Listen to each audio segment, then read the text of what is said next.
সুপ্রিয় দর্শক আসসালামু আলাইকুম। আজকে আমি আপনাদের সাথে শেয়ার করব খেজুরের গুড়ের পায়েস। এই পায়েসটা খেতে কিন্তু দারুণ হয়। এই পায়েসটা আমি যেভাবে রান্না করি ওইটাই আপনাদের সাথে শেয়ার করব। প্রথমে আমি চুলাতে একটা পাতিল বসিয়ে দিয়েছি। এর মধ্যে দিয়ে দিব আমি 2 লিটার দুধ। আমি এখানে গরুর দুধ নিয়েছি। আপনারা চাইলে এখানে গুঁড়া দুধ বা প্যাকেটের দুধও নিতে পারেন, এতে কোনো সমস্যা হবে না।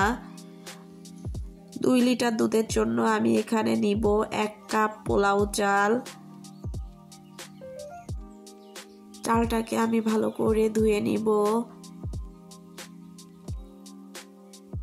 এদিকে আমি চুলাতে যে দুধটা বসিয়ে দিয়েছিলাম এর মধ্যে দিয়ে দিব 4 টুকরা এলাচ,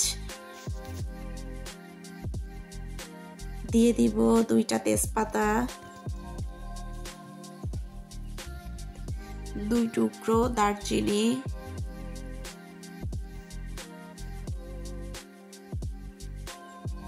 দুধটাকে একটু জাল করে নিব। এখন আমি এর মধ্যে দিয়ে দিব ধুয়ে রাখা পোলাও চাল। আমি এখানে 2 লিটার দুধের জন্য 1 কাপ পোলাও চাল নিয়েছি। চালটা দিয়ে আমি একটু নেড়ে নিব যাতে নিচ থেকে চালটা লেগে না যায়।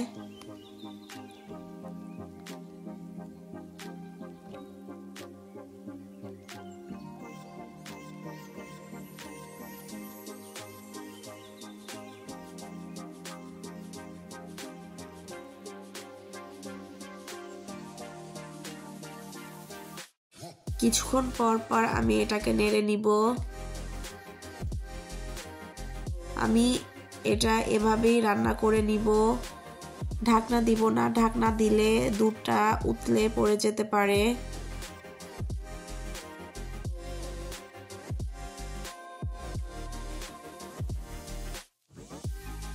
আমি এখানে কিছুটা পরিমাণে লবণ ব্যবহার করেছি। অনেকে মিষ্টিতে লবণ খায় না, তবে আমার কাছে লবণটা দিলে ভালো লাগে। চালটা যখন অর্ধেক সিদ্ধ হয়ে আসবে তখন আমি এর মধ্যে দিয়ে দিব খেজুরের গুড়।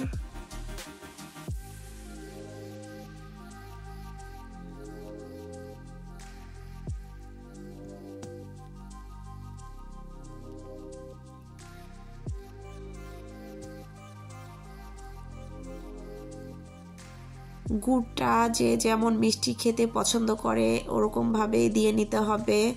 অনেকে কড়া মিষ্টি পছন্দ করে, আবার অনেকে হালকা মিষ্টি পছন্দ করে।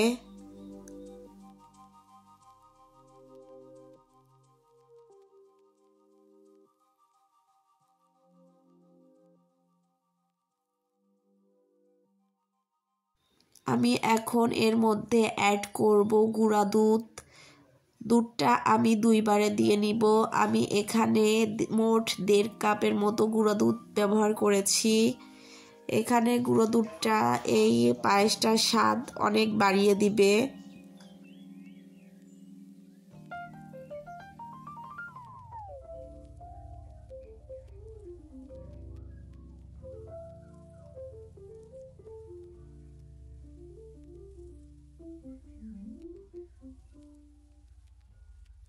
আমি এই পায়েসটা একটু চাপ দিয়ে দিয়ে নাড়বো যাতে চালটা একটু ভেঙে যায়।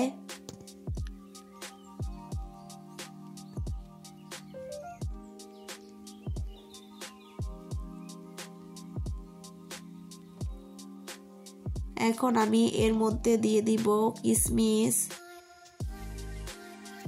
আপনারা এখানে বাদামও ব্যবহার করতে পারেন।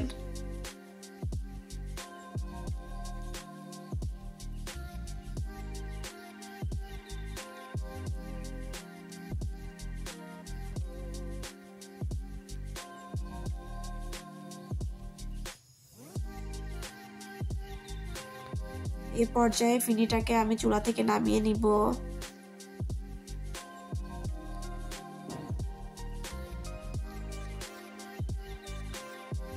একটা পাত্রে পরিবেশন করব।